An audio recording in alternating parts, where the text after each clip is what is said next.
Gloire au Seigneur Jésus-Christ, que Dieu soit béni. Merci Seigneur pour ta parole. Dieu est bon, il est saint, et nous lui rendons grâce. Aujourd'hui, nous allons nous encourager par la parole qui nous fortifie, qui nous éclaire, qui nous donne l'espérance dans la foi. Nous allons lire le psaume 91 qui va nous éclairer et nous encourager face au temps où nous sommes. Dans ce psaume, il nous est dit que celui qui demeure sur l'abri du Très-Haut repose à l'ombre du Dieu Tout-Puissant.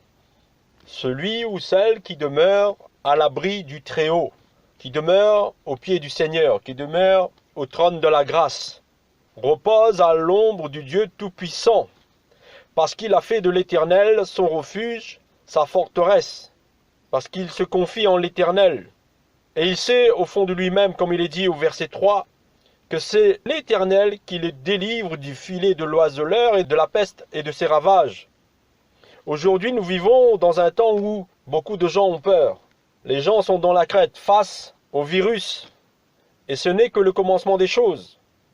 Mais celui qui compte sur l'Éternel, celui qui demeure à l'abri du Très-Haut, ne craint point. Il est vrai, comme nous dit dans la parole, que nous devons être soumis aux magistrats, nous devons être soumis aux autorités, nous respectons les gestes barrières, les règles mises en place par les autorités, mais notre espérance est dans le Seigneur, parce que c'est lui qui nous délivre de la peste et de ses ravages. Parce que la fidélité du Seigneur est un bouclier, une cuirasse, comme le verset 4 nous le dit.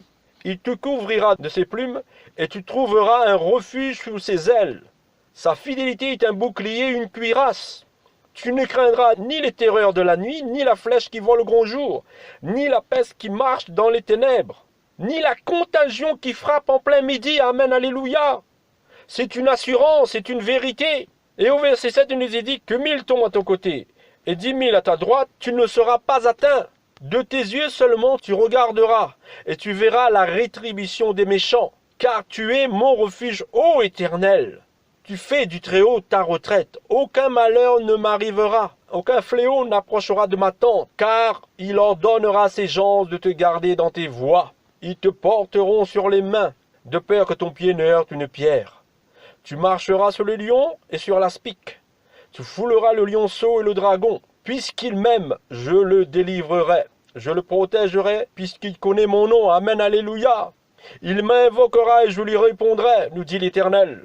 Je serai avec lui dans la détresse, je le délivrerai et je le glorifierai. Oh, alléluia, gloire à Dieu. Je le rassasierai de longs jours et je lui ferai voir mon salut. Amen, alléluia. Vous voyez cette promesse, frères et sœurs, faite dans le psaume 91, que le Seigneur nous permet de partager, que le Seigneur nous permet de pouvoir nous nourrir de cette espérance-là, de ne pas demeurer dans la peur, mais d'espérer dans le Seigneur, parce qu'il nous délivre, parce qu'il est le libérateur, parce que c'est lui qui est notre bouclier et notre armure, notre cuirasse. Il nous délivre du filet de l'oiseleur et de tous ses ravages, de toute peste, de toute contagion, parce que ce que l'Éternel dit s'accomplit. Il prononce une parole et la chose s'accomplit. Oh, merci Seigneur, car tu es notre refuge, ô Éternel. Amen, alléluia, gloire à Dieu, frères et sœurs. Merci Seigneur de nous encourager dans ces temps de la fin, dans ces temps où le monde panique, où le monde est rentré dans une psychose, où les hommes se méfient les uns des autres face à la contagion. Mais notre espérance est en toi, Seigneur. Et nous ne tremblons pas, et nous n'avons pas peur, parce que nous savons que tu es là. C'est toi qui nous donnes la victoire, et c'est toi qui nous protèges, parce que nous connaissons ton nom. Parce que nous invoquons ton nom, nous avons foi en toi, et nous espérons en toi. C'est pour cela que nous glorifions ton saint nom, ton nom qui est au-dessus de tout autre nom.